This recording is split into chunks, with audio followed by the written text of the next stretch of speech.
noite. Muita paz a todos. Jesus em nossas orações, hoje e sempre.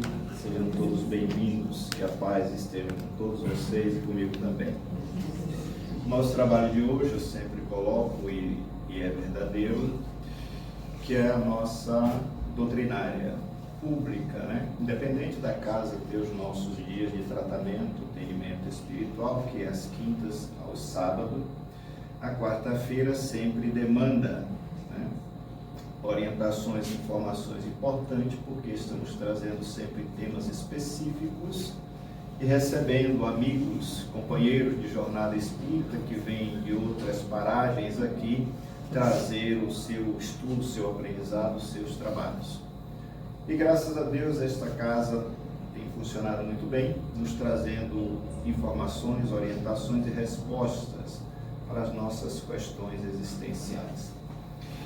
E para começar a minha fala, eu sou muito fã de uma frase de Victor Hugo, um escritor francês, quando ele coloca assim que a liberdade começa onde acaba a ignorância.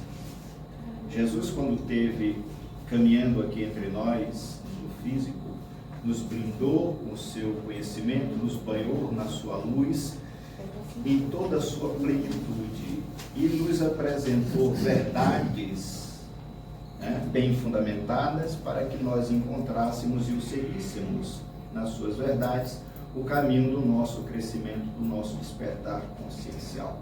Embora aqui ele já tivesse encontrado os dogmas, os ritos, as fantasias e as superstições do mundo, com toda a sua grandeza e seu conhecimento, ele lutou para devolver o reequilíbrio ao psiquismo humano, nos apresentando o que era verdadeiro, separando o joio do trigo, para que o homem tivesse uma caminhada segura e conhecesse assim da sua realidade existencial. O que ele era, de onde ele vinha, por que estava aqui, o motivo de suas dores e sofrimento e a sua destinação. Na sua saída, ele promete para nós o Consolador prometido, que no tempo certo estaria aqui entre nós, fomentando para que relembrássemos todos os seus ensinamentos e levantando o véu daquilo que desconhecíamos ainda e que ele tinha certeza estaria por se apresentar na nossa existência terrena. Assim, a 18 de abril de 1857, surge entre nós, codificada por Hippolyte Léon Denis Arrivaille, depois Allan Kardec, que é o seu pseudônimo, sua antiga reencarnação, o que conhecemos hoje como doutrina espírita, tendo no seu Pentateuco os 5 livros: o livro dos Espíritos, o livro dos Médiuns, Evangelho, a Gênesis, o céu e o inferno, e o que é o Espiritismo. São 6 livros que compõem esta obra. E o seu desdobramento através das psicografias espirituais de respeito, tá? Assim, ampliando e descortinando os pilares que a doutrina espírita traz para nós. Doutrina espírita ou espiritista, ou doutrina dos espíritos.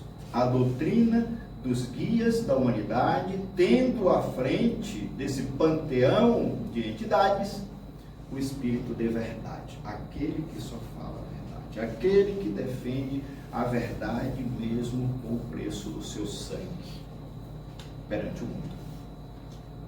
Então, enfechado nessas obras, a doutrina espírita revivencia as verdades de Jesus, descortina para nós os lances e nuances do mundo espiritual, certo?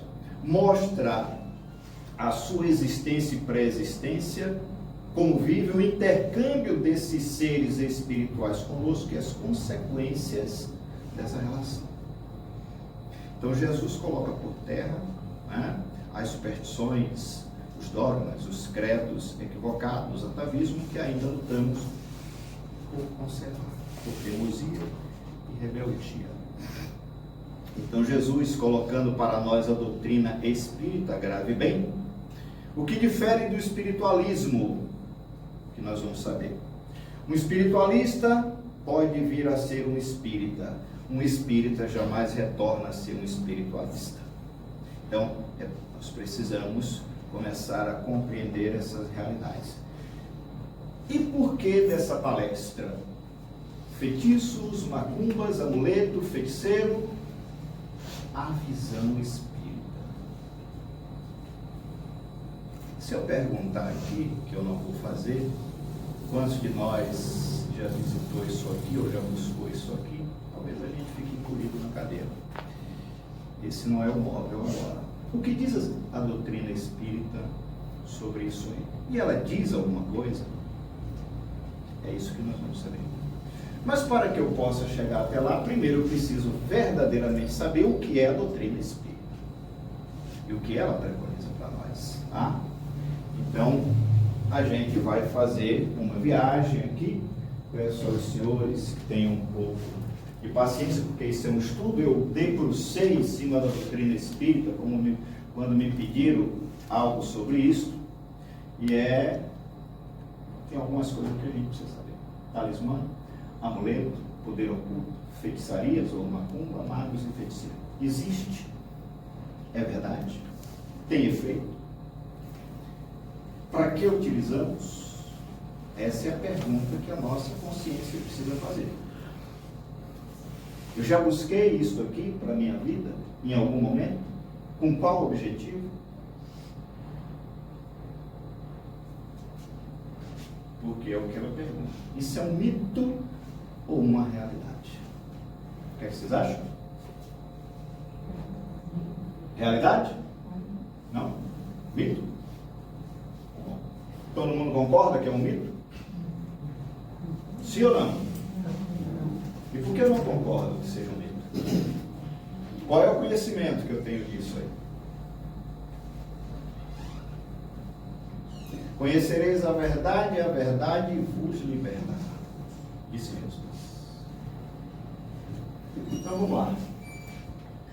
O Espiritismo e a feitiçaria. Por que eu trouxe essa palestra aqui? Mais para frente a gente vai saber. O assunto feitiçaria não foi convenientemente estudado.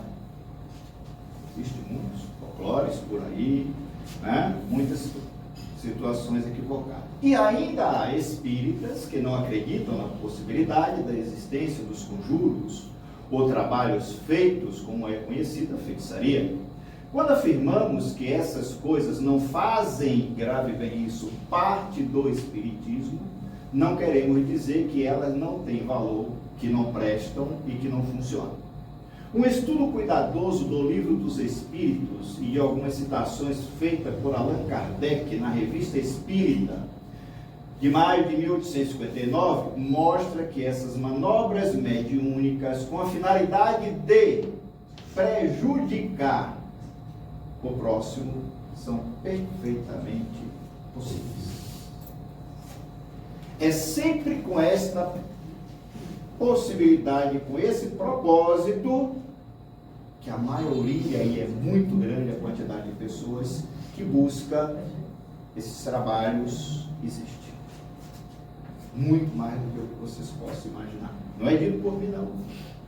Apesar de saber, com efeito, tá? Porque de 10 casos que eu atendo aqui nesta casa, 4, 5 envolve trabalho de feitiçaria, de macumba. Pessoas envolvidas com essas forças, por ignorância ou pelo mero desejo de vingança. Eu posso afirmar, porque eu tenho isso escrito. Fora o que os Espíritos estão colocando. Tá? Então, Livro dos Espíritos. Não está nada fora. Mas o que é o Espiritismo? É isso que eu preciso saber. Né? Para poder eu separar o joio do trigo. Porque tem muita gente que busca esses ambientes, depois se eu fui numa casa espírita. Ou tem muita gente que pega o nome Espiritismo e se diz espírita e usa desse expediente para assim confundir e se locumentarem. Cobram pelos seus trabalhos, certo? E tenta ficar escondido sobre o rótulo de Espiritismo. O Espiritismo não se mistura com essas realidades que a gente vai ver aí. Mas o que é o Espiritismo? Muita gente ainda não entendeu. Embora muitas vezes eu vá à casa espírita. É o conjunto de princípios e leis revelado pelos espíritos superiores, contido nas obras de Allan Kardec, que constitui a codificação espírita. Conjunto de princípios e leis. O Espiritismo é uma ciência que trata da natureza, a origem e destino dos espíritos, bem como de suas relações com o mundo corporal e as consequências dessa relação. Allan Kardec, está lá na obra O que é o Espiritismo, ele deixa bem definido: Consolador prometido do que nos falou Jesus, capítulo 14 do Evangelho de João. Ok? Trazendo conceitos novos sobre o homem e tudo o que cerca, o Espiritismo toca em todas as áreas do conhecimento, das atividades e do comportamento humano, abrindo uma nova era para a regeneração da humanidade. Pode e deve ser estudado, analisado e praticado em todos os aspectos fundamentais da vida, tais como científico, filosófico, religioso, ético, moral, educacional e social. Ele fecha todos os campos da nossa realidade existencial. Transita com toda tranquilidade, porque ele tem resposta para tudo. Vai falar que Deus é a inteligência suprema, a causa primeira de todas as coisas, é eterno, imutável, material, único, onipotente, soberanamente bom e justo. E aí vem uma pegadinha. Se Deus é tudo isso aqui, ele jamais poderia validar as maldades que fazemos utilizando a magia. Ok? Isso é do livre-arbítrio humano. O universo é a criação de Deus, abrange todos os seres racionais e irracionais, animados e inanimados, materiais e imateriais. Além do mundo corporal, habitação dos espíritos, espíritos desencarnados, além do mundo corporal, habitação dos espíritos encarnados, que são os homens, existe o mundo espiritual, que é a habitação dos espíritos desencarnados. Esse, com certeza, pode preexistir mesmo o mundo físico deixando de existir, porque o mundo físico é uma recriação do mundo espiritual. A prática espírita. E aí eu encontrava alguém que me dizia e tal, e que ela agora tinha ido numa casa e que tinha recebido essências, que tinha recebido banho e que tinha feito isso, feito aquilo, né, que era um outro ramo do espiritismo, não, um espiritismo de outra linha. Não existe espiritismo de linha A, de linha B, de linha C, de outras linhas. Doutrina espírita é uma só. A doutrina codificada por Allan Kardec, orientada, trazida, informada pelos guias da humanidade, pelos espíritos superiores. Não existe outra. Não existe dessa ou daquela linha, só existe ela. Então, há algo atávico nessas orientações e nessas colocações. A prática da doutrina espírita, gratuita, simplicidade, sem nenhum culto exterior, e nós vamos saber. O Espiritismo não tem sacerdotes, altares, imagens, andores, velas, procissões, sacramento, concessões de indulgências, paramentos, bebidas alcoólicas ou alucinógenas, incenso, fumo, talismã, amuleto, horóscopo, cartomancia, pirâmides, cristais ou quaisquer outros objetos, sacrifícios e rituais. Não é prática espírita. 164 anos de informação e orientação, abolindo e mostrando as consequências de tudo isso. Você quer acender um incenso na sua casa? Acenda para ele perfumar seu ambiente, sem nenhum preceito. Se você quer beber, beba porque você é alcoólatra, tá? Mas ele está aqui dizendo. A hierarquia da doutrina espírita é o seu conhecimento e a sua capacidade de aplicabilidade, que está embasada no princípio. Se eu conheço, se eu domino a doutrina espírita, os espíritos dizem que eu tenho o dever moral de buscar aplicá-lo dentro dos seus preceitos. É por isso que a gente precisa compreender as verdades de Jesus, porque é trazido por ele. Tá? Aqui ninguém recebe salário, ninguém tem cachê, ninguém tem prolabore, aqui a gente pede doações. Isso aqui tudo é mantido das doações que recebemos, o que sai do bolso do nosso grupo de pequenos, de associados. Nem a água que você bebe aqui, às vezes você cobra, a gente já oferece. Não tem ritual. Não tem você vai fazer isso, vai tomar banho de essência, banho de folha, banho disso, banho daquilo, vai botar despacho aqui. Não existe, porque não é prática espírita. E aí nós vamos chegar lá. Tá? Missão do Espiritismo. Qual é a missão do Espiritismo na Terra em vossos dias? O Espiritismo, que representa o Consolador prometido pelo Cristo aos séculos posteriores à sua vinda ao mundo, é uma extraordinária mensagem do céu à terra e faz-se necessário aquilatar-lhes o valor.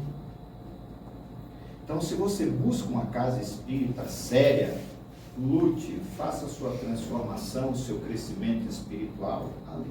Agora, veja se a casa realmente está dentro dos postulados das diretrizes espíritas.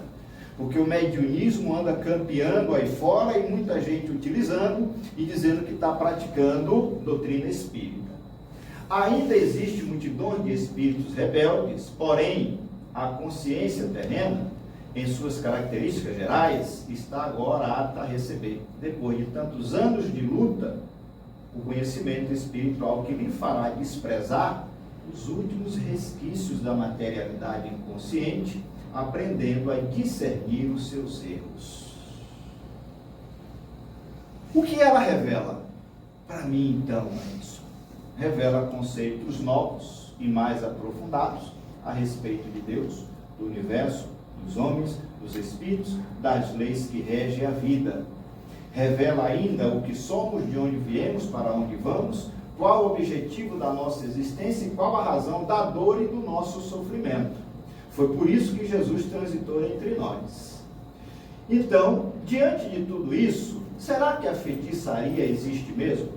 Ou a crença na sua existência seria produto da ignorância ou da superstição?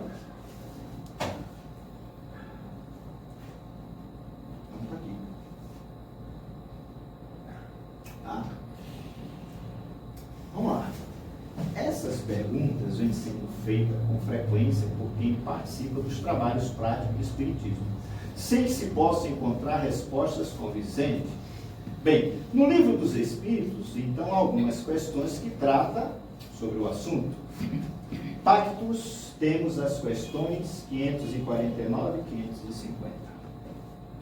Poder oculto, talismã e feiticeiros, temos as questões, 551, 552, 553, 553A, 554, 55 e 56. Mas quantos aqui verdadeiramente já estudaram o Livro dos Espíritos, que é a obra primeira da codificação? Porque Kardec perguntou sobre tudo isso. Ele não deixou nada de fora. Bênçãos e maldições, temos a questão 557. Os talismãs, vamos falar dele. Kardec, no entanto, insistiu com a pergunta 554, assim formulada. Não pode aquele que, com ou sem razão, confia no que chama a virtude de um talismã, atrair um espírito por efeito mesmo dessa confiança, visto que então o que atua é o pensamento, não passando o talismã de um sinal que apenas lhe auxilia à concentração? O que é que os espíritos superiores responderam? É verdade. Eu uso essa peça aqui como um ponto de magnetização e tal, e aquilo começa a receber uma carga de energia de acordo a forma cabalística que ele foi trabalhado. Responde os espíritos, mas da pureza da intenção e da elevação dos sentimentos depende a natureza do espírito que é atraído. Aí é a resposta.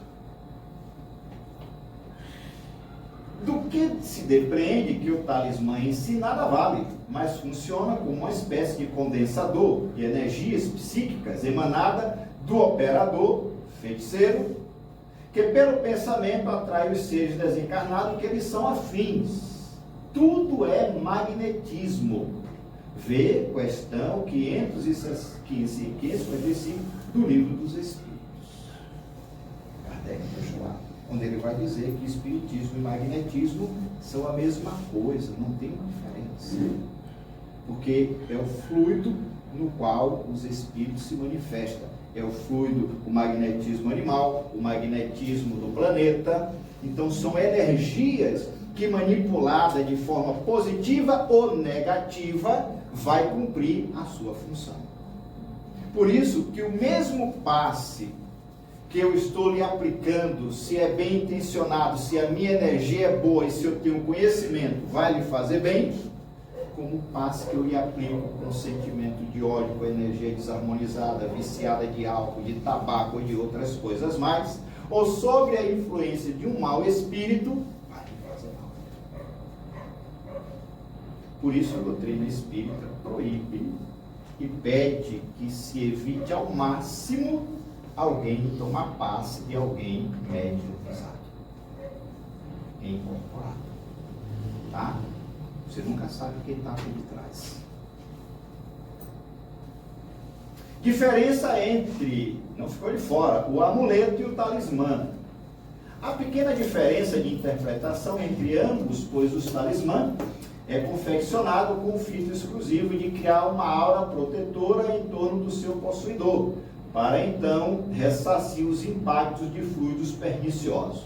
Os amuletos cabe a função de absorver as emanações e evitar a sua disseminação etérea na aura do seu portador.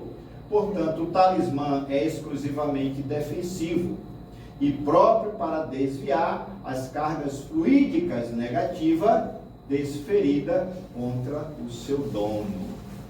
Por isso que os alquimistas do passado, as pessoas iniciadas lá atrás, usava um correntão com um amuleto, uma cruz de Salomão e tal, como isso aqui, né? Um poder defensivo de certas ondas magnéticas.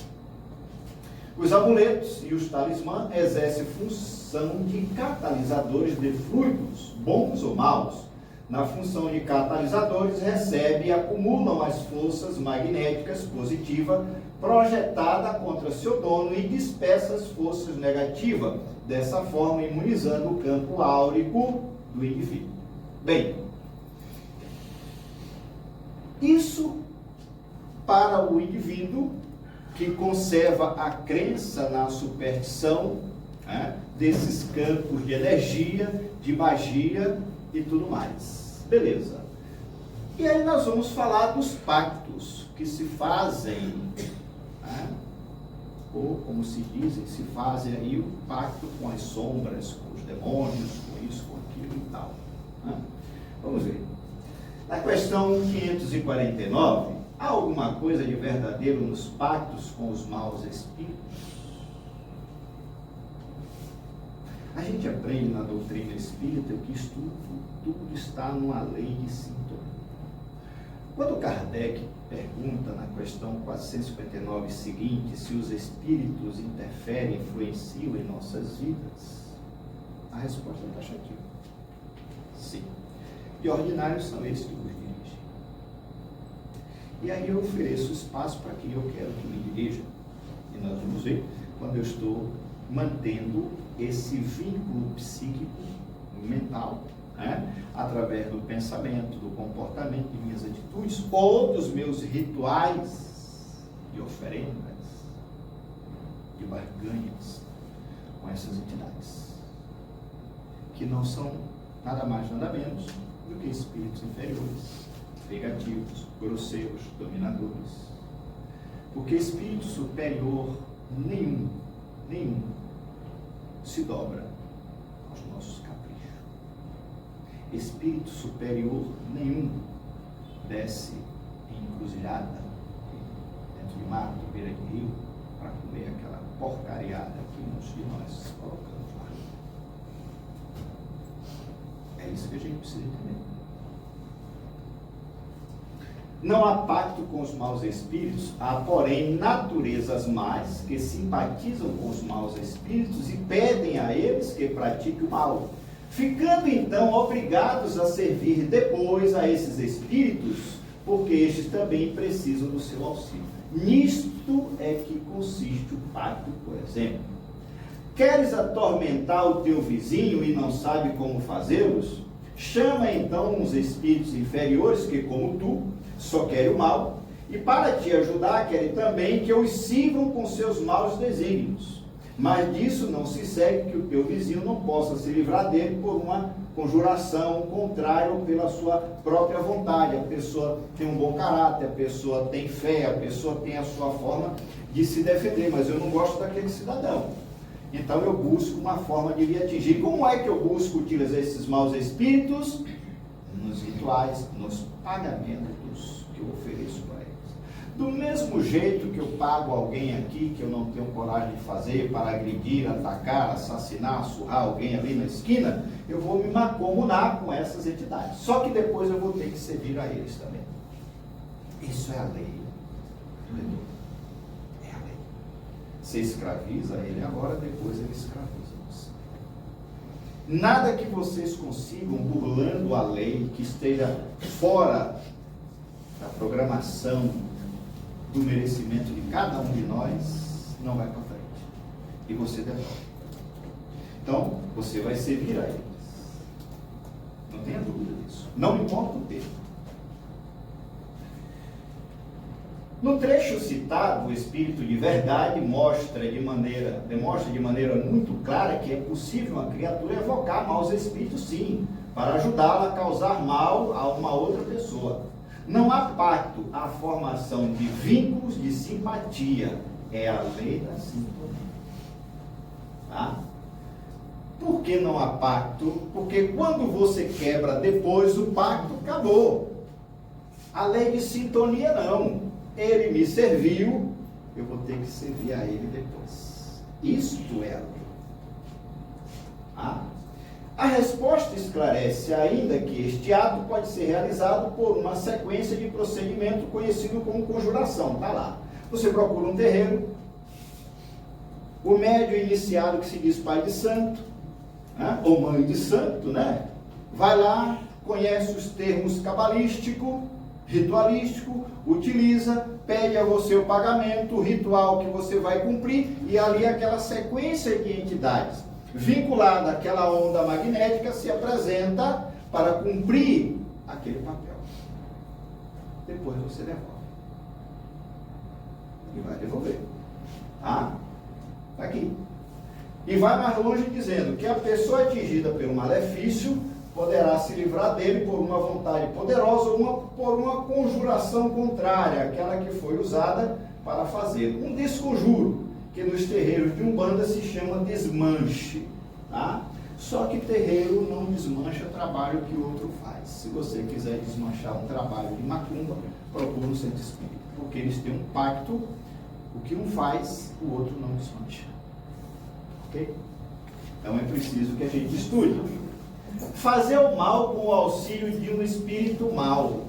Você não vai fazer o mal nunca com o auxílio de um espírito bom, de um espírito elevado, porque eles só fazem o bem, mas os maus espíritos fazem, como nós, a maioria, somos maldosos, perversos, mesquinhos, ciumentos, egoístas, vingativos, somos nós.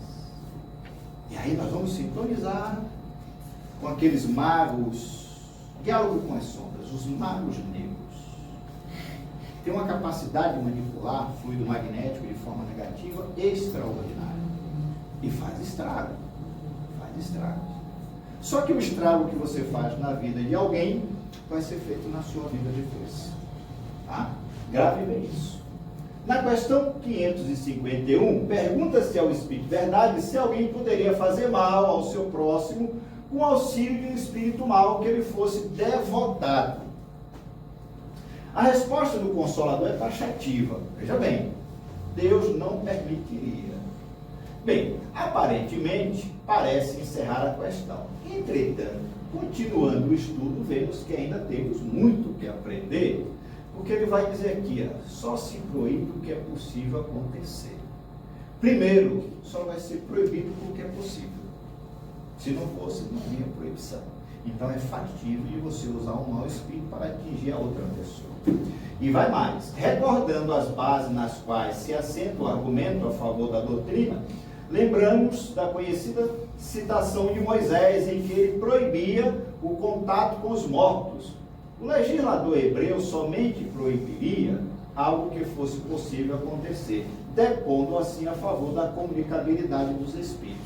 Moisés começou a proibir isso lá atrás porque estava se usando os maus espíritos para fazer mal a outrem, fomentar guerras e barganhas, que por tudo que acontecia se consultava através dos oráculos antigos os espíritos inferiores.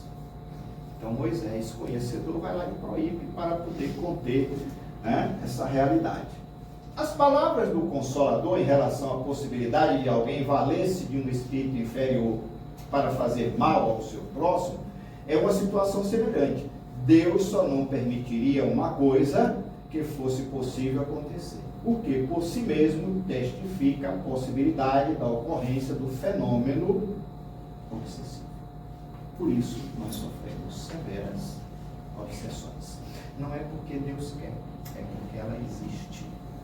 E porque há um motivo para que isso aconteça. Vamos ver? Quando o Espírito de verdade responde que Deus não permitiria, parece se contradizer, pois há duas questões atrás, na 549, ele disse que o conjuro é possível, e até demonstra como em que uma vítima pode se livrar dele. Aqui na 551, diz que Deus não permitiria. Ora, se Deus não permitiria, não haveria necessidade nem razão para o Espírito de verdade explicar lá atrás a forma de libertação do conjuro. Certamente tem alguma coisa a mais. Vamos procurar? Examinando os textos da pergunta seguinte, vamos encontrar a resposta nessa das nossas dúvidas. A verdade explica, o Espírito de verdade. Deus não houve uma maldição injusta. Isso quer dizer que permite uma maldição justa. Ou seja, quando o indivíduo de alguma forma ou por alguma razão mereça sofrer aquele mal. Lá atrás eu fiz mal a alguém e tal, hoje eu estou de boa, já digo que sou evoluído, entro para uma igreja, para um centro espírita, para uma religião, mas o que eu fiz está gravado no astral. E de repente vai chegar até mim. E aí eu finjo que não me lembro. A lei de ação e reação assim me permite. Ah, mas porque o feitiço que fez pegou em mim, mas hoje, sim, você bebe, você fuma, você fala mal da vida dos outros, você é uma pessoa avarenta, você é agressiva, você bateu, você feriu, você abortou. Então, existem brechas no seu campo áurico que aquele concentrado de energia lhe encontra para que ali, através da dor e daquela injunção, você venha fazer a sua reparação. E aquele que lhe endereçou aquele pacote virou um devedor no astral. Você quita-se de sua dívida e ele gerou uma que mais cedo ou mais tarde ele vai ter que se quitar. Nesta encarnação, ainda.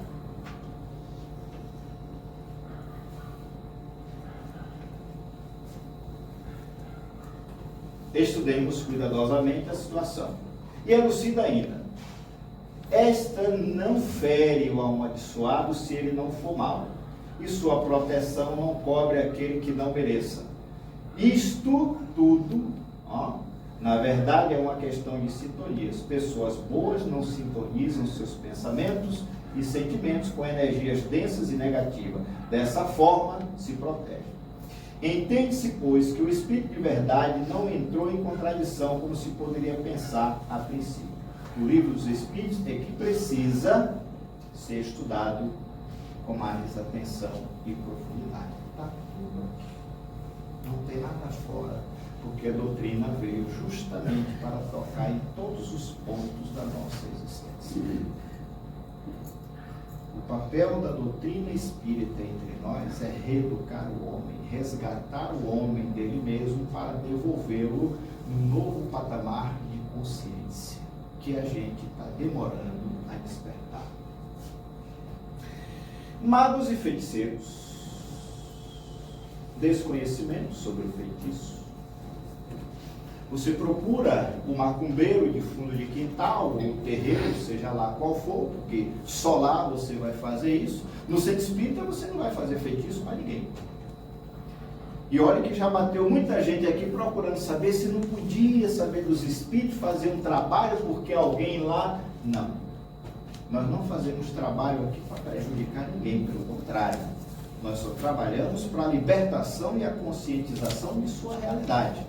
Libertando-os da obsessão, porque quando liberta você dentro do seu merecimento, do período correto, você está ajudando o desencarnado que porventura está lhe perseguindo. Então você tem, quando Kardec deixa a obsessão nos seus 3 graus de simples, fascinação e subjugação, que depois vai se desdobrar em 16 gradações desse processo obsessivo. Então você tem uma gradação de motivos pelo qual a obsessão se instala em você. Acabou. Então eu busco a doutrina espírita, sim, para me libertar, para me reeducar, e também nesse processo eu ajudo aquele ser equivocado que está cobrando a sua vingança. Só que a maioria das vezes que chegamos na casa espírita, nós não somos a vítima que esperamos ser. Quando a gente vai estudar o caso, na maioria das vezes eu sou o algoz do processo. Aonde está o devedor, aí está o seu credor. Palavras dos espíritos superiores. Então eu fucei por tudo lá fora, a coisa que agora apertou, e eu não sei onde me libertar, eu vou parar no centro espírita. E às vezes não quero me deparar com a minha realidade, com as minhas verdades. Eu sou o próprio agente. Desconhecimento. Em geral, as mentes comuns, pela sua ignorância ou pelo habitual descontrole mental e emotivo, são as responsáveis pelo enfeitiçamento verbal, mental e físico que ainda se manifesta na face da Terra atualmente. Feitiço, sortilégio, bruxaria, enfeitiçamento significa operação de magia negra, destinada sempre a prejudicar alguém. Ninguém bota o pé num terreiro para beneficiar ninguém. É um trabalho de materialidade, ou eu vou lá por interesses materiais, políticos, afetivos, sexuais. Eles estão lá.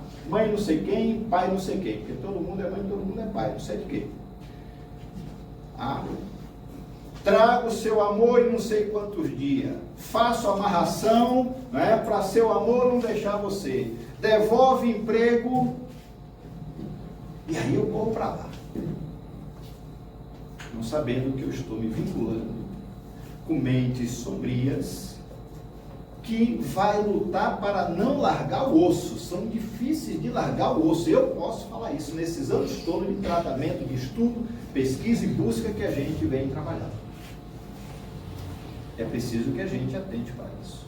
E somente sombrias, que quer benefícios imediatos em prol de determinadas situações, burlando a lei. Porque eu não aceito que alguém se separou de mim.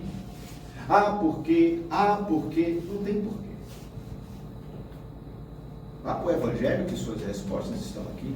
Por que eu não vou para o Evangelho? Porque no capítulo 12 aqui do Evangelho, ele vai dizer que outrora sacrificava-se até vítimas humanas para aplacar a ira dos deuses infernais. Mais para frente, passou a se fazer sacrifícios e oferenda para aplacar os demônios, que são a mesma coisa. E quem são esses seres? Nada mais, nada menos do que as almas dos homens perversos e ignorantes que não se despojaram ainda dos seus instintos primários.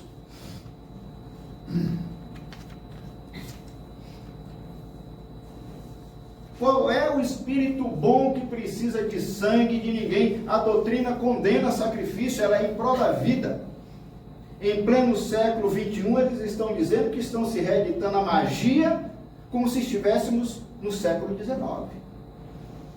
Por coisas pequenas e mesquinhas. E estamos nos distanciando da nossa evolução espiritual. E ainda adentramos a casa espírita com esse resquício. E muita gente está aqui servindo a Deus e a Mamon. Ah, o espiritismo, a casa lá não resolveu o que eu queria logo não. Vai para o terreiro de Macumba. Se suja lá e volta para cá. Quando chega aqui eu sei. E às vezes eu digo uma larga. É preciso dizer. Porque os bons espíritos não macumunam com essas nossas atitudes. A doutrina espírita veio para levantar o véu, colocar luz. Ela não valida isso aí. Então, quem procura esses expedientes, quem faça, quem busca, não pode jamais se dizer espírita. E casa nenhuma que faça isso, pode se dizer que é espírita. Porque não é. O desconhecimento, a descrença, o feitiço não vos livra dos seus resultados ignóbeis e funestos, ainda praticados por quase toda a humanidade. Aqui o cidadão comodista e invejoso, convoca o feitiço para expulsar certa família do apartamento que lhe foi prometido. Ali, a noiva ou o noivo que rompeu o compromisso, o marido ou a mulher, matrimonial, há de sofrer no leito o embruxamento requerido pela outra parte, frustrada. Acolá o feitiço é feito até para se vingar do chefe, do marido ou da mulher que traiu para prender uma pessoa sexual afetivamente, ou o vizinho que não prende o cachorro porque late muito. Está fundamentado em obras.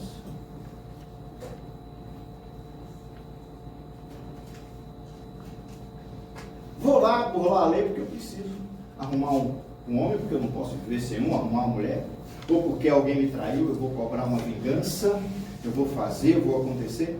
Tivemos casos aqui severos, e eu posso falar, não vou citar não, porque eu tratei.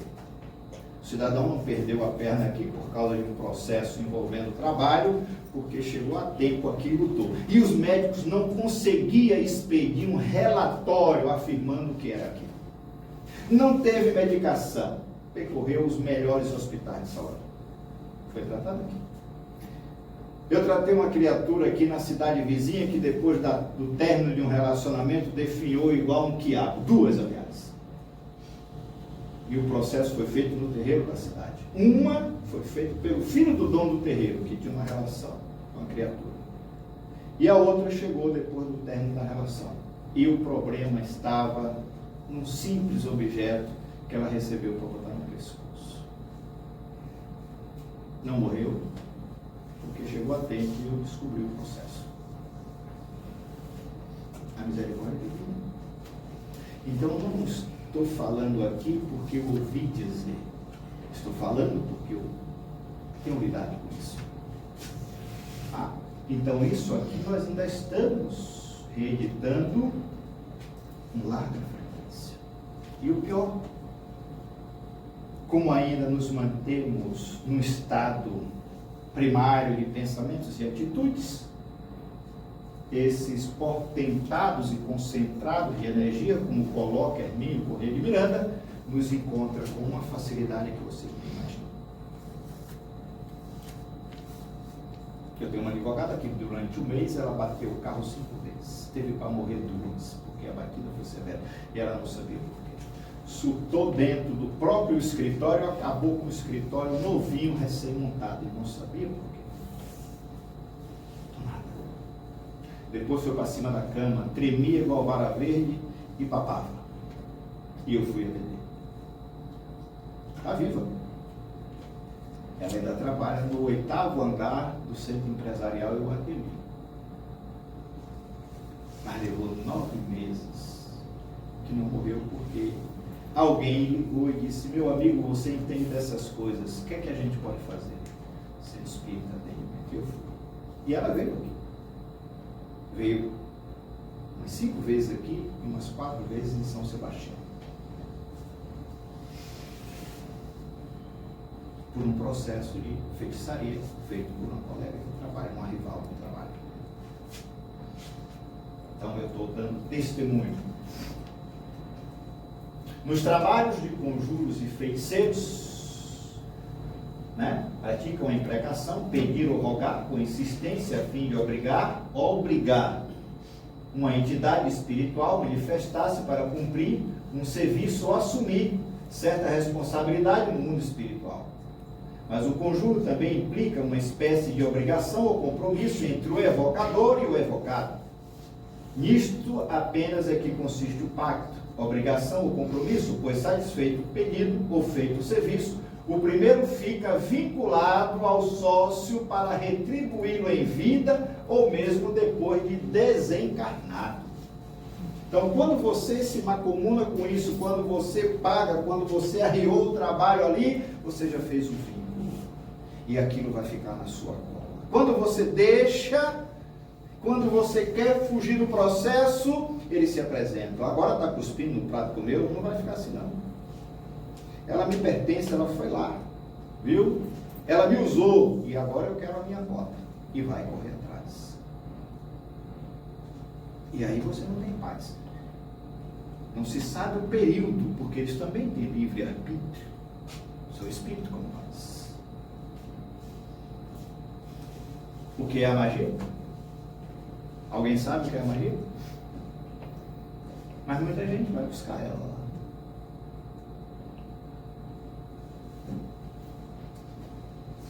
A magia passou a conviver com o homem primitivo a partir do momento que ele percebeu que havia na natureza um tipo de força que estava além do seu poder de manipulação. Surgiu assim o mediunismo, que é a mediunidade absoluta, sem controle, a serviço de Deus e a Mamon. É estudar e conhecer as forças ocultas da natureza, conhecer dos rituais, exercícios, meditação, afinidades espirituais, aprender controle de mente e com ela poder influenciar pessoas, objetos, animais, plantas, cristais, controlar símbolos, junções magnéticas e astrológicas, manipular Eva, conhecer alquimia, ocultismo e cabala. São os ritos voltados para isso aí. Há uma verdadeira e uma falsa ciência. Uma magia divina e uma magia infernal, mentirosa e tenebrosa. Temos de revelar uma e desvendar a outra. Temos de distinguir o mago do feiticeiro, o verdadeiro do falso. O mago é o verdadeiro conhecedor, é o engenheiro da magia, deve trabalhar para o bem sempre. E aí nós tivemos vários magos do bem, Jesus pode se dizer que foi um deles. E assim outras mentes poderosas que se voltaram para o bem. O feiticeiro é o imitador, é o simples obreiro do mal, mas ambos têm algo em comum, são médios de algum potencial magnético. Por isso, consegue sintonizar com essas forças. Eles lá sabem quando aqui eu estou desmanchando um trabalho deles, às vezes, e aqui eu sei quando eles estão fazendo lá, usando a mediunidade. Só que aqui eu trabalho para o bem e lá ele trabalha para o mal. Para manter você escravizado, manietado, o que for. Perda financeira, doença, enfermidade, por aí vai, separações, por aí vai. Ação da magia? Vamos lá. O mundo moderno assiste a algo perplexo. Há um fantástico ressurgimento da magia negra e da feitiçaria por toda parte. E não é nos países primitivos, subdesenvolvidos, e sim nos mais desenvolvidos, de mais avançada tecnologia e mais sofisticada cultura. Inglaterra, Estados Unidos, França, Itália e muito no Brasil. O Brasil está batendo recorde nesse processo aí. Nunca se viu. Parece que o umbral abriu-se realmente de vez, que a maioria só está trabalhando para isso aí. Então é o que os espíritos estão falando. tentam atribuir a essa magia origem e caráter religioso. Veja bem, tentam atribuir a essa magia origem e caráter religioso. Mas a forma de seus cultos, a base de sacrifícios de animais, oferendas de sangue, estranhas substâncias, ditos para agradar os deuses, em troca de favores ou para destruir alguém, revela o seu estado maléfico. Entre os ritos destinados a destruir o pseudo-inimigo, está o mais antigo e perverso, dramático, mais atual e conhecido, que é o voodoo, que consiste em modelar uma pequena estátua representando a vítima, geralmente de cera ou de pano cheio de retalhos ou algodão, e com ritual apropriado espetá-los com agulhas, alfinetes, punhais, trazendo para as vítimas verdadeiro suplício de dores e imobilidade. E nós tratamos aqui alguns casos desses. E aí, como é que a gente fica? Mas muita gente gosta disso, porque acha que vai resolver o seu problema. O que você está promovendo aqui, rapidamente vai voltar para você. Rapidamente. Não se engane. E aí talvez não tenha quem desmanche o seu processo. Porque quando você vai bater em outro terreiro, eles percebem que é um trabalho feito, vão enrolar você e não vão desmanchar o que foi feito para você. A magia negra é a magia deformada. A magia negra nada mais é do que os ensinamentos da magia branca utilizados de forma egoísta e perversa com o propósito de prejudicar a outra. É a energia cósmica mal direcionada com objetivo mesquinho e perverso que vai de encontro à lei universal. Então nós temos aqui a magia negra. E agora você tem a magia cinzenta. Serve ao bem e ao mal, a Deus e a Mamon, de acordo com os interesses de quem opera. Vai da intenção do manipulador, do mago ou do feiticeiro. Um verdadeiro comércio e conúbio entre encarnados e desencarnados afins, gerando karmas a ser resgatado posteriormente ou já na vida presente. Muitos desses espíritos, para quem não sabe, ou já começam a lhe atormentar aqui. E quando chega no mundo espiritual, vai serviciar você. Nós temos um caso aqui, aonde o indivíduo foi serviciado por 18 anos, outro por 16 anos, na mão de seus obsessores. Depois você vai reencarnar, e no momento certo você vai trazer eles como filhos. Filhos desalmados, que não têm o menor afeto, o menor amor por você, que vai lhe agredir, lhe violentar e às vezes termina lhe matando. Sem nenhum constrangimento. É isso aí. Infelizmente é verdade. Mas muita gente aqui já botou o pezinho lá. Isso fica gravado no astral. Vai chegar o momento que quem mexeu lá vai ter que se quitar. Não saireis daqui até que pague o último centavo. Tudo que você faz que fere a lei, você tem que quitar. E nesse caso, fere bastante. Tá? Mas tem a magia branca, isso tem? E que magia branca é essa aqui? Vamos lá. É a magia filantrópica, voltado para fins. Quem é que é água aí? Não é você não? Tá bom, obrigado.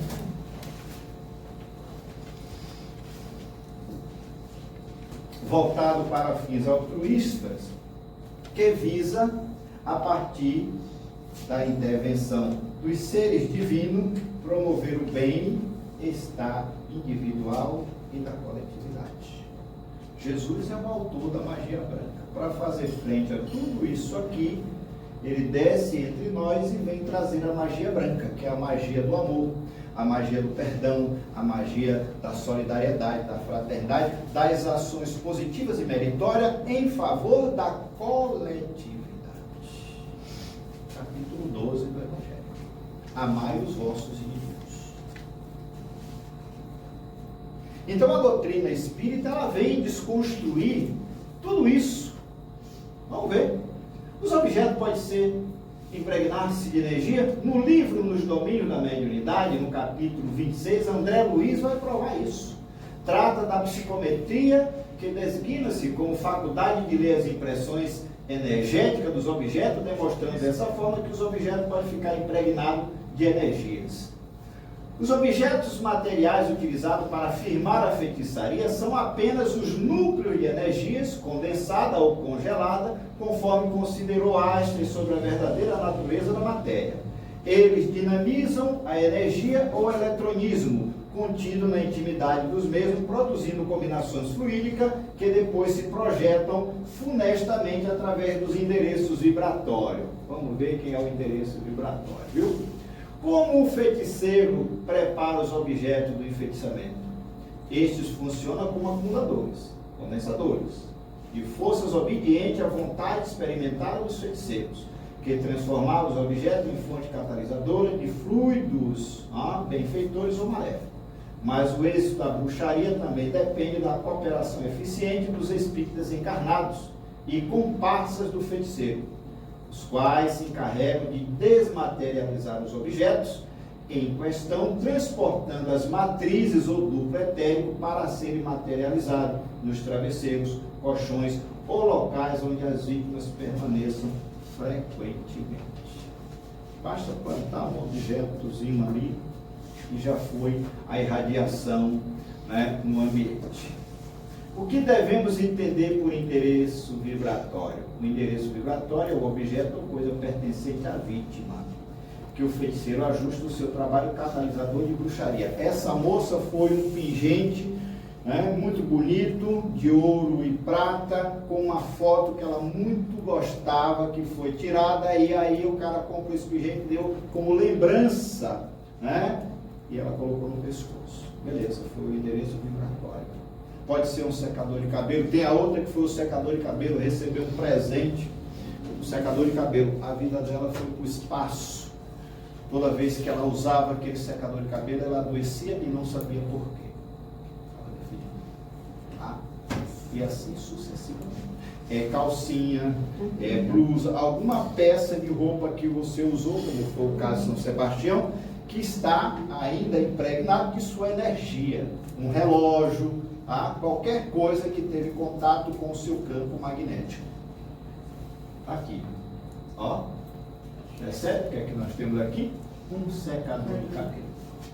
Esse é o endereço. Serve de orientação para a carga maléfica, tal qual os policiais fazem o cão de caça cheirar um lenço ou algo fugitivo no qual estão no encalço. Chegou na peça, já foi. É isso que ele diz. Mas eu uso mesmo. Por quê? Não tem porquê. Você traçou a sua caminhada de dor e sofrimento. Porque você vai ter que ralar para se quitar disso aí, porque isso é um mal deliberado. Eu ainda não vi um feiticeiro acabar bem, um macumbeiro acabar bem, não vi. Todos eles acabam na miséria, na enfermidade, na dor. E aqui eu já recebi, não foi um nem dois.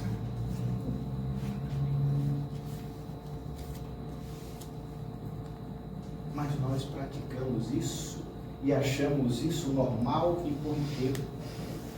Eu acho que eu estou só fazendo mal àquele outro. Não estou. Muita gente já morreu envenenado porque a magia, a macumba, foi usada largamente aqui no século XIX, inclusive, né, entre os escravos, entre os negros, o voodoo, para se vingar do feitor, do patrão egoísta. Quantos abortos muita gente já teve, tivemos um caso aí agora, né, por causa de um processo de trabalho feito. Atendi, não tem muito tempo, uma jovem toda amarrada, estrupiada, por causa de um trabalho feito na porta do centro, que as igrejas não queriam nem mais saber. Ela era protestante, ela não é, não sei se é ainda, por causa de um trabalho de magia.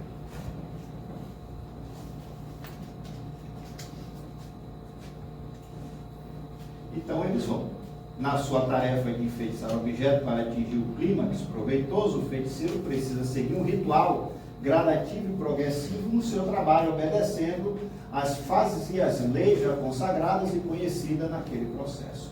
E essa ação dos objetos enfeitiçados no campo psíquico. No campo magnético, a superfície dos corpos físicos é rico de radiações, ou seja, partículas magnéticas que se desagregam continuadamente de todas as expressões materiais. Bem, e aí ele vai dizendo: esses objetos usados e trabalhados pelos feiticeiros desempenham a função de catalisadores de energias inferiores e servem de condensadores para baixar as vibrações fluídicas do ambiente em que são colocados. Então pode ser um anel seu, baixa o seu campo vibratório, ó, independente dos bons espíritos quererem lhe ajudar. E olha os cuyumbas como trabalham para magnetizar. Aqui, ó, é o desdobramento da matriz. E eles vão transportar para o ambiente. Quando você coloca o processo no dedo, você vai sofrer todo o processo de enfeitiçamento, porque esse aqui foi trabalhado. E funciona. E aí você adoece. Você vai para cima da cama, visita todos os médicos, toma todos os remédios e não fica.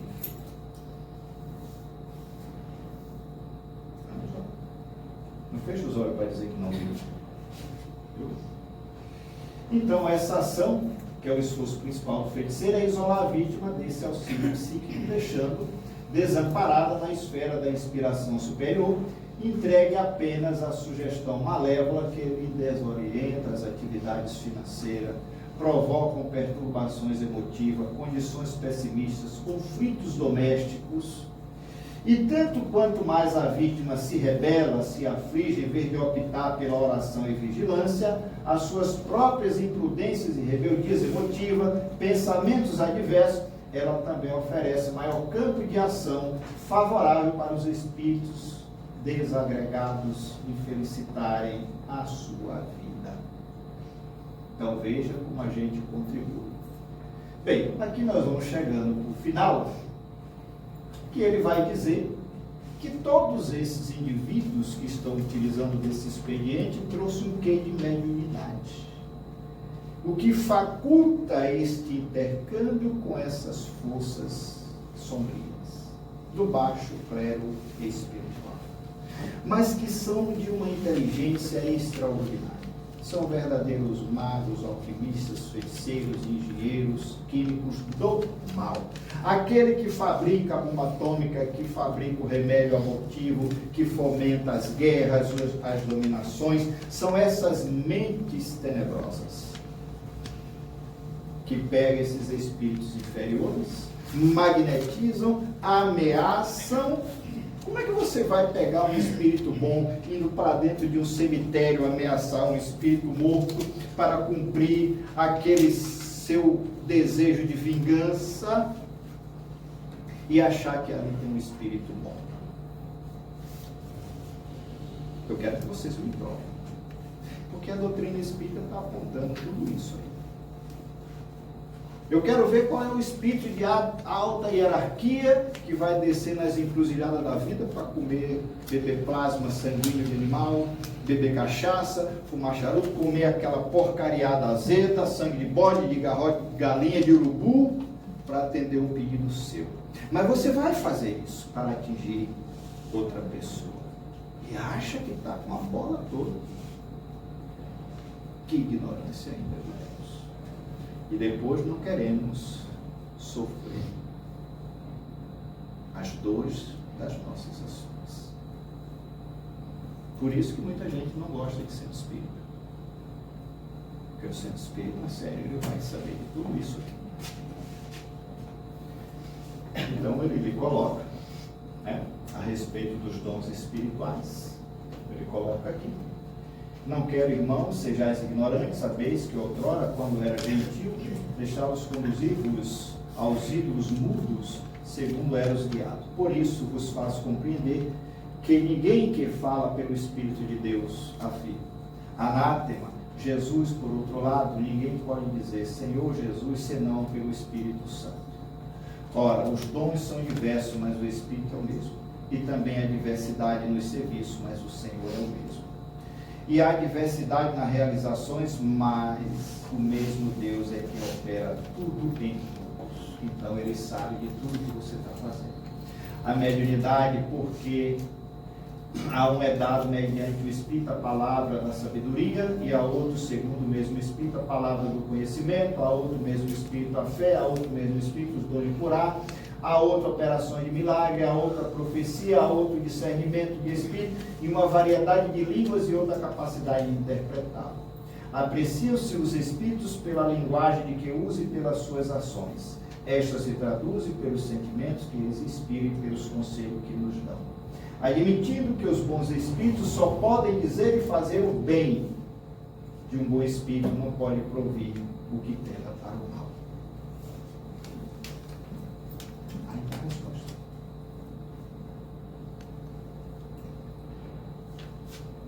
Mediunidade por Jesus. Divina mediunidade. Em nos reportando a qualquer estudo da mediunidade, não podemos olvidar que em Jesus ela assume todas as características da exaltação divina. Agiria como médio nas curas que operava? Poder-se-á considerá-lo poderoso médio curador? Não, porquanto o médio é intermediário, um instrumento de que se servem os espíritos desencarnados. E o Cristo não precisava de assistência, pois que ele era quem assistia os outros. Agia por si mesmo em virtude do seu poder pessoal, como podem fazer em certos casos os encarnados na medida de suas forças. Que o Espírito, ao demais, ousaria usufruir os seus próprios pensamentos e encarregá-los de os transmitir. Se algum influxo estranho recebia, esse só de Deus lhe poderia vir, segundo a definição dada por um Espírito. Ele era, claro, nesse processo obsessivo, os Exu com suas exigências de sangue, cachaça e outras oferendas. O que me trouxe para cá? Por acaso alguém ousa desafiar o Exu 7 cadeado? Eu tranco tudo. Se alguém cai na minha mira, já é. Fui chamado para fazer um trabalho para aquele homem que está trancado no quarto. O infeliz só vai ver a luz do sol quando ele quiser. E é dessa forma. Tá? Para isso fui pago com um bichinho de penas e bebi o seu sangue. Na hora que eu sangrava, eu estava lá bebendo. Não deixei escapar nenhuma luz. Você já viu um Exu bebendo sangue? Bota uma penosa aí na mesa que eu te mostro. Aí quando eu ofereço água magnetizada, eles querem me dar um coice, uma patada, querem fazer as gracinhas dele, né? Mas isso está aqui. E por que está aí? Porque isso está numa obra muito portentosa. Obsessão e encontro marcado com a dor. Aonde você vai estudar as obsessões complexas, no qual a obsessão por magia está inserida.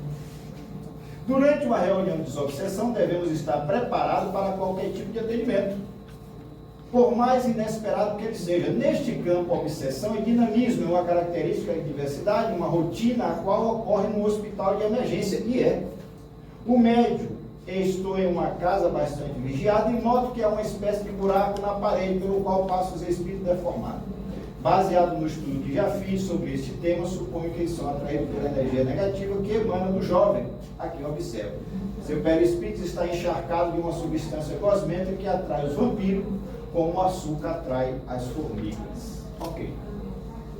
Então aqui ele vai fechar, mas isso não é tudo. A magia negra também tem sua parte nesse cenário. Pois vejo que um bode preto foi sacrificado, sendo seu sangue oferecido a uma entidade que está a serviço de um encarnado. Nesse instante o vejo, ele se movimenta à frente de uma espécie de altar.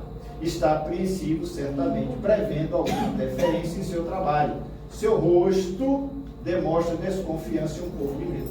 De repente, um espírito com a aparência de um africano, numa estratégia violenta, toma seu corpo e o derruba. Ele cai junto com o altar.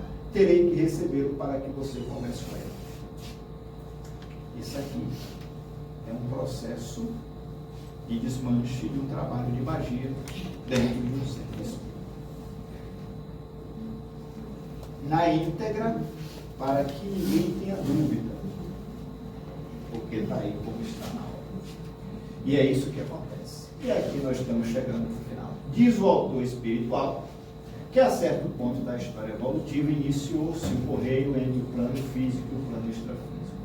Mas porque a ignorância embotasse ainda a mente humana, os médios primitivos nada mais puderam realizar que a fascinação recíproca, ou magia elementar, em que os desencarnados igualmente inferiores eram aproveitados por via hipnótica na execução de atividades materiais, mas sem qualquer alicerce na sublimação pessoal. E prossegue. Apareceu então a Goécia, ou a magia negra, a qual as inteligências superiores opuseram à religião por magia divina, encetando-se a formação da mitologia em todos os setores da vida tribal. A luta entre os espíritos retardados na sombra e os aspirantes da luz encontrou seguro apoio nas almas encarnadas que lhe eram irmãs. Desde essas recuadas, empenham-se o bem e o mal em tremendo conflito, que ainda está muito longe de terminar, com base na mediunidade consciente ou inconsciente, técnica ou empírica. André Luiz. Pois é ele quem fecha tudo isso, né? E fechando, ele diz aqui, ó, em Jesus e seus primitivos continuadores, porém, encontramos lá, pura e espontânea, como deve ser, distante de particularismos inferiores, tanto quanto isenta de simonismo. Neles mostram-se os valores mediúnicos a serviço da religião cósmica do amor e da sabedoria, na qual os regulamentos divinos em todos os mundos instituem a responsabilidade moral segundo o grau de conhecimento, situando-se desse modo a justiça perfeita no íntimo de cada um, para que se outorgue isso ou aquilo a cada espírito de conformidade com as suas próprias obras. Pois mediunidade é coisa santa e santamente deve ser exercida. E mediunidade não é manifestar espírito, certo? Mediunidade não é fazer estardalhaço, mediunidade é conhecimento. Allan Kardec deixa isso claro. O mediunismo existe de todos os tempos, mas a mediunidade no sentido lato, científico, né, da acepção da palavra com conhecimento de causa, posição, aceitação, definição e utilização, a mediunidade é embasada nos postulados espíritas, porque é a doutrina espírita que o resgata do lodo e da superstição. Allan Kardec. Então, diante de tudo isso, eu acredito que nós precisamos nos espiritualizar, beber na fonte do Evangelho, do esclarecimento que a doutrina espírita nos traz, nos penitenciar diante de tudo de equivocado que já praticamos e fortalecer o espírito, todo aquele que já teve envolvimento com situações como esta, porque mais cedo ou mais tarde a dor vai bater a porta. No momento certo, que você esteja em condições de expurgar os seus processos. E agradeça a Deus e a misericórdia divina se você encontrar uma porta espírita disposta a lhe acolher, porque o expurgo vai ser doloroso, mas necessário para a sua própria evolução. Que Jesus nos abençoe, nos fortaleça, né? E aí está aqui o que a gente busca, né? Os sortilégiozinhos que acaba surtindo o efeito. E aí você busca esses desvios, esses atalhos, achando, né, como o voodoo, como está aqui, ó, direitinho, nós resgatamos aqui. Isso funciona uma barbaridade. Por que funciona? Porque somos devedores nos códigos divinos. Só que quem pratica vai sofrer a mesma coisa. Então está tudo aqui para quem quiser estudar.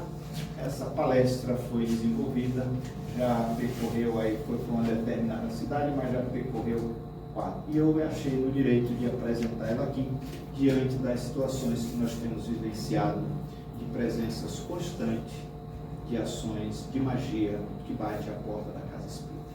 Tanto daquele que está sofrendo, e muitos que vêm buscar ajuda, e quando você vê por detrás, tem os seus perseguidores, porque eu botei o pé lá, para fuçar alguma coisa.